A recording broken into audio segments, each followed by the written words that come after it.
तो हेलो साथियों, नमस्कार। स्वागत है आपका अपने चैनल सक्सेस जंक्शन एक कदम सफलता की ओर में। और हम लेकर के आ गए आपके लिए एमपी पटवारी परीक्षा 2023 21 मार्च शिफ्ट 1 का एग्जाम एनालिसिस। आज हमारे पास में बहुत सारे प्रश्न आ गए हैं। Hindi, English, math, reasoning, management, computer science, सभी के प्रश्न आज हमको मिल गए हैं। तो सभी प्रश्नों के बारे में डिटेल में आपको जानकारी देते हुए चलेंगे, एक्स्ट्रा फैक्ट के साथ में। मैनेजमेंट के भी बहुत सारे प्रश्न हमको मिले हैं। मार्केटिंग से कौन से प्रश्न आए हैं मैनेजमेंट में, ठीक है, और C2 से कौन से प्रश्न आए हैं। बहुत सारे प्रश्न मैनेजमेंट के भी हमको मिल गए हैं। तो वीडियो को शुरू से लेकर के अंत तक आप देखिएगा और एक-एक प्रश्न के बारे में अच्छे से जानकारी लेते हुए आगे बढ़ेंगे। आइए शुरुआत करते हैं। देखिए, आज का पहला प्रश्न आया था, बोरी वन्यजीव अभयारण्य कहाँ पर स्थित है? तो सही आंसर है होशंगाबाद। मध्य प्रदेश के होशंगाबाद में बोरी वन्यजीव अभयारण्य स्थित है, ठीक है। स्थापना की बात करते हैं, एक्स्ट्रा फैक्ट में देखते हैं, तो इसकी स्थापना 1977 में की गई थी। इसका क्षेत्रफल है 518 वर्ग किलोमीटर, ठीक है, और ये तेंदुआ, चीतल और बाघ के लिए प्रसिद्ध है। ये एक्स्ट्रा फैक्ट में आपको याद रखना है। चलिए आगे बढ़ते हैं। कृषि आय पर कर कौन लगाता है, यह पूछा गया था। तो राज्य सरकार के द्वारा कृषि आय पर कर लगाया जाता है। अब ये कौन से आर्टिकल में है, आइए देख लेते हैं एक्स्ट्रा फैक्ट में। एक्स्ट्रा फैक्ट की बात करें तो अनुच्छेद 246 में कृषि आय पर कर के बारे में बताया गया है। और कृषि आय पर जो कर है वो राज्य सूची का विषय है, इसलिए इस पर राज्य सरकार कर लगाती है। आगे बढ़ते हैं। इनमें से कवक से होने वाली बीमारी कौन-सी है? देखिए, तो ऑप्शन हमको नहीं मिल पाए हैं, लेकिन कवक से कौन-कौन सी बीमारी होती है, वो सब हम आपको बता देते हैं। इनमें से एक ही ऑप्शन जो है, वो आपको मिला होगा परीक्षा में। तो गंजापन, दाद खाज, हाथी पाँव और एथलीट फुट, ये सभी बीमारियाँ जो हैं, वो कवक की वजह से होती हैं, फंजाई की वजह से ये बीमारियाँ होती हैं। आगे बढ़ते हैं। अगला प्रश्न था आज की, सतपुड़ा की रानी किसे कहा जाता है? प्रश्न का सही आंसर है पचमढ़ी, यानी कि पचमढ़ी को सतपुड़ा की रानी कहा जाता है। चलिए एक्स्ट्रा फैक्ट देखते हैं। तो मध्य प्रदेश के होशंगाबाद में पचमढ़ी स्थित है। इसकी ऊंचाई 1100 मीटर है और ये कटोरे के आकार की है, इसलिए इसे सतपुड़ा की रानी कहा जाता है। देखिए, आकार वगैरह पूछ लिए जाते हैं, क्योंकि एक बार छिंदवाड़ा का पूछा गया था कि कौन से घाटी की जो संरचना है वो घोड़े के नाल के जैसी है, तो वो छिंदवाड़ा था। और इसकी भी आकृति पूछी जा सकती है, तो याद रखिएगा जो पचमढ़ी है उसकी आकृति कटोरे के समान है। देखिए, एक एक प्रश्न के बारे में डिटेल में आपको जानकारी दे रहे हैं, जिससे इससे संबंधित कोई अन्य प्रश्न अगर आपकी परीक्षा में बने तो आप उसे भी बड़ी आसानी से सॉल्व करें। अभी आपका फर्ज बनता है कि वीडियो को लाइक करना है, दोस्तों तक शेयर करना है। कल वाली वीडियो पे बहुत कम व्यूज़ आए थे, इतना मेहनत करते हैं हम आपके लिए, कम से कम अपने दोस्तों के पास तो शेयर कर ही सकते हैं आप, है ना? चलिए, लाइक भी करेंगे, कमेंट भी करके बताएँगे कि कैसी लग रही है आपको ये हमारी सीरीज़। चलिए, तानसेन समारोह कहाँ पर मनाया जाता है? पहले भी हमने आपको जो एग्ज़ाम एनालिसिस कराया था, तानसेन समाधि और तानसेन समारोह के बारे में पूरी जानकारी दी थी। देखिए, वही आपको यहाँ पर देखने को मिल गया है, ठीक है? तो बिल्कुल पूरा का पूरा आपको देखना है एग्जाम एनालिसिस, क्योंकि इसका आपको आगे फायदा मिलने वाला है। तो ग्वालियर में स्थित है तानसेन समारोह, जो ग्वालियर में मनाया जाता है।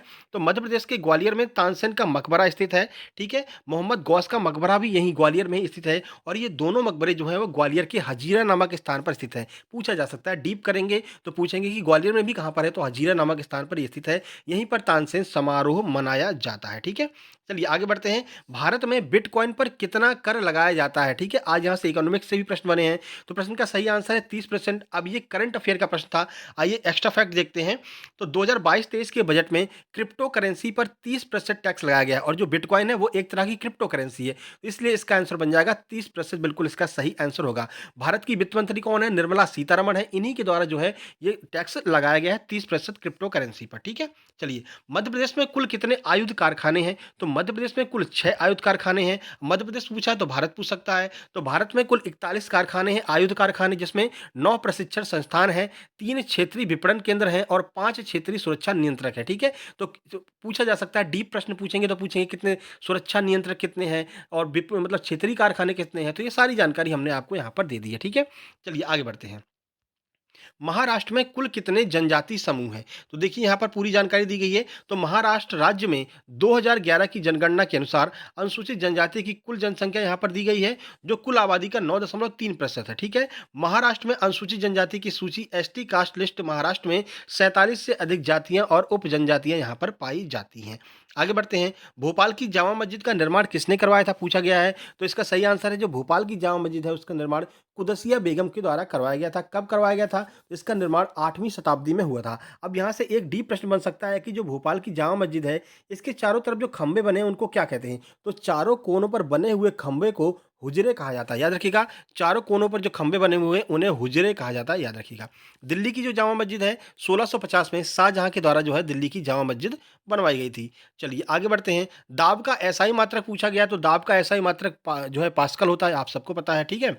उद्योगों से निकलने वाले धुएँ से कौन-सा प्रदूषण होता है? तो वायु प्रदूषण होता है। देखिए वीडियो को शुरू से अंत तक देखिएगा, इसके बाद में हम आपको बताएँगे कि एक-एक सब्जेक्ट से कुल कितने प्रश्न आए हैं और इस शिफ्ट का कट ऑफ कितना जा सकता है, वो हम आपको लास्ट में बताने वाले हैं, ठीक है? चलिए, उद्योगों से वायु प्रदूषण होता है। लोहे को जंग लगने से बचाने के लिए उस पर किसका लेप किया जाता है? तो एल्यूमीनियम का लेप किया जाता है, आप सबको पता है। एल्यूमीनियम नहीं, यहाँ पर जिंक होगा, टाइपिंग में थोड़ा-सा जो है यहाँ पर एरर हो गया है, यहाँ पर जिंक कर लीजिएगा, ठीक है? जिंक का जो है लेप चढ़ाया जाता है, जिंक, ज़ेड-एन, जिंक का सूत्र ज़ेड-एन होता है, ठीक है? तो जिंक का लेप किया जाता है और इस प्रक्रिया को हम गैल्वनीकरण कहते हैं। ये प्रक्रिया भी पूछी जा चुकी है, ठीक है? तो गैल्वनीकरण इसको हम कहते हैं। चलिए अगले देखिए, मिट्टी में उपस्थित केचुए मिट्टी की उर्वरक क्षमता को, अब ऑप्शन दिया होता, घटा देते हैं, बढ़ा देते हैं, नष्ट कर देते हैं या फिर इनमें से कोई नहीं। तो सही आंसर हो जाएगा कि बढ़ा देते हैं। अब देखिए एक एक्स्ट्रा फैक्ट पूछा जाता है कि केचुए को किसान मित्र भी कहा जाता है। ऑप्शन दिया रहेगा, इनमें से किस सूक्ष्म जीव को किसान मित्र कहते हैं? तो याद रखिएगा, जो केचुए होते हैं उन्हें हम किसान मित्र कहते हैं, ठीक है? आगे बढ़ते हैं। पर्वत पर चढ़ने के बाद पर्वतारोहियों को सांस लेने में दिक्कत होती है, क्यों? प्रश्न का सही आंसर है ऑक्सीजन की कमी के कारण। ऊपर जैसे-जैसे जाते जाते हैं ऑक्सीजन में कमी होती जाती है, ठीक है? इस वजह से जो है पर्वतारोही होते हैं उन्हें सांस लेने में दिक्कत होती है, ठीक है? आगे बढ़ें। देखिए, आदर्श गैस समीकरण पूछा गया था कि आदर्श गैस समीकरण कौन-सा होता है? तो पीवी बराबर एनआरटी जो है वो आदर्श गैस समीकरण है, ठीक है? 1 ग्राम प्रोटीन में कुल कितनी ऊर्जा मुक्त होती है, कुल कितनी ऊर्जा मिलती है? तो 4 किलो कैलोरी ऊर्जा जो है वो 1 ग्राम प्रोटीन से हमको मिलती है, ठीक है? अगला प्रश्न था कि प्रोटीन का निर्माण किससे होता है? तो प्रोटीन का निर्माण एमिनो एसिड से होता है, ठीक है? याद रखिएगा। अगला है स्वच्छ भारत योजना कब शुरू की गई? तो 2 अक्टूबर 2014 को बापूजी की जयंती पर ही स्वच्छ भारत योजना शुरू की गई, जिसके 5 वर्ष 2000 मतलब कि 2 अक्टूबर 2019 को 5 वर्ष पूरे हुए थे, ठीक है? चलिए आगे बढ़ते हैं। देखिए 1 मिनट, स्प्रिंग में कौन-सा बल संरक्षित रहता है? ये पूछा गया है, तो स्प्रिंग के अंदर जो है संरक्षी बल होता है, ये आपको याद रखना है, स्प्रिंग के अंदर संरक्षी बल होता है, ठीक है? चलिए, अब चलते हैं मैथ की ओर कि मैथ में कौन-कौन से टॉपिक से कितने प्रश्न आए थे। तो प्रॉफिट लॉस के आज फिर से 4 प्रश्न देखे गए हैं और 2D के आपके 4 प्रश्न हैं। मेंसुरेशन से 2D और बेलन और शंकु, कुल मिलाकर के लगभग 7 से 8 प्रश्न आज एडवांस के पूछे गए हैं, ठीक है? DI के आज फिर से 6 प्रश्न थे और आज फिर से जो है आपका बार ग्राफ देखने को मिला था। एवरेज के 4 प्रश्न थे जो कि मिक्स थे, ठीक है? और टाइम एंड वर्क के आज 2 प्रश्न मिले हैं। इससे पिछली वाली शिफ्ट में टाइम एंड वर्क के प्रश्न नहीं थे, ठीक है? फिर से आने लगे हैं। और देखिए बेलन के आयतन से शंकु का आयतन पूछा था, यानी कि बेलन का आयतन देकर के पूछा था कि इसमें कितने शंकु बनाए जा सकते हैं, ठीक है? घातांक एवं करनी से भी 1 प्रश्न देखने को मिला है। प्रायिकता के 2 प्रश्न सिंपल लेवल के मिले हैं, ठीक है? ट्रेन की बात करें तो ट्रेन से भी 3 प्रश्न देखने को मिले हैं। चलिए मैनेजमेंट की बात करते हैं तो प्रबंधन टॉपिक से 4 प्रश्न हैं, नियंत्रण से 2 प्रश्न हैं, विपणन से भी 2 प्रश्न देखने को मिले हैं, ठीक है? मार्केटिंग विपणन एक ही बात हो गई, यहाँ से भी 3 प्रश्न देखने को मिले हैं, ठीक है?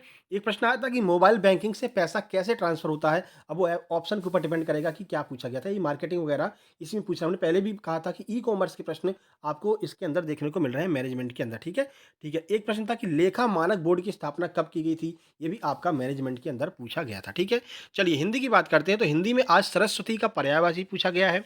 पुस्तक मेज पर रखी है में कौन-सा कारक होगा? तो याद रखिएगा, इसमें होगा आपका अधिकरण कारक, पुस्तक मेज पर रखी है, ठीक है? नवरात्रि में कौन-सा समास है? तो द्विगु समास होता है नवरात्रि में। समास वगैरह बहुत सिंपल लेवल के पूछे जा रहे हैं। विरोधाभास अलंकार भी आज पूछा गया था। वारिध का पर्यायवाची क्या होता है? तो बादल जो है वो वारिध का पर्यायवाची होता है। कर्म और कृतवाच्य, नया टॉपिक जुड़ा है, 3 से 4 प्रश्न कर्म और कृतवाच्य से पूछे जा रहे हैं। तत्सम तद्भव भी आज 2 प्रश्न देखने को मिले हैं, ठीक है? आगे बढ़ें, भाववाचक और समूहवाचक संज्ञा आज पूछी गई थी, काफ़ी सिंपल लेवल की हिंदी आ रही है, ठीक है? चलिए इंग्लिश में देखते हैं, तो इंग्लिश में एक्टिव पैसिव से 7 से 8 प्रश्न, कल 12 प्रश्न थे, आज 7 से 8 प्रश्न देखने को मिले हैं।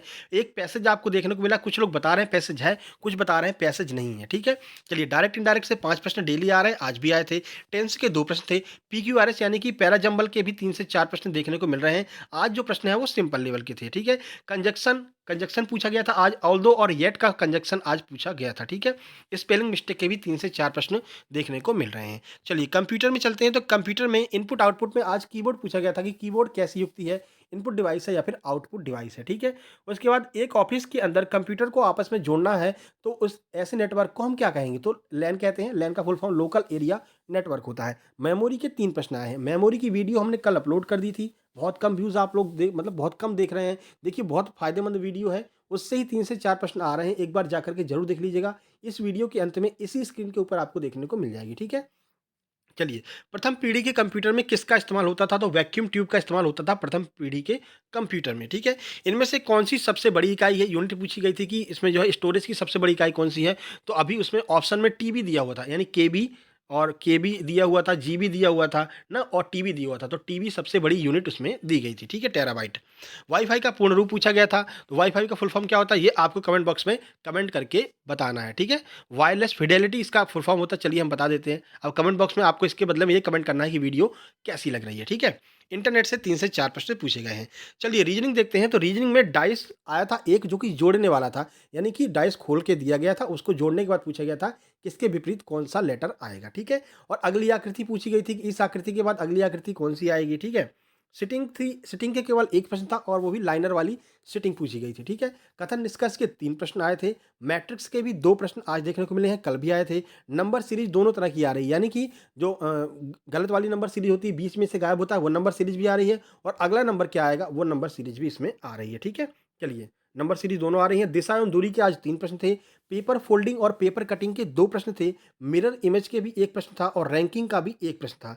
अंग्रेजी शब्दकोश में से भी रीजनिंग आ रही है, यानी कि उनको क्रम में लगाइए। दिया होता है ना ये मतलब 4 आपको स्पेलिंग लिख देंगी, फिर उसमें से बोला जाएगा कि इनमें से कौन-सा सही क्रम है। आज आपको 3 से 4 प्रश्न देखने को मिले हैं अंग्रेजी शब्दकोश के।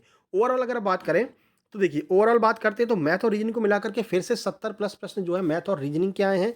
हिंदी के आज 25 से 26 प्रश्न देखने को मिले हैं। इंग्लिश के 22 प्रश्न थे, साइंस के भी 22 प्रश्न थे, जीके के भी 20 प्रश्न थे और मैनेजमेंट आज 18 नंबर का ही पूछा गया था।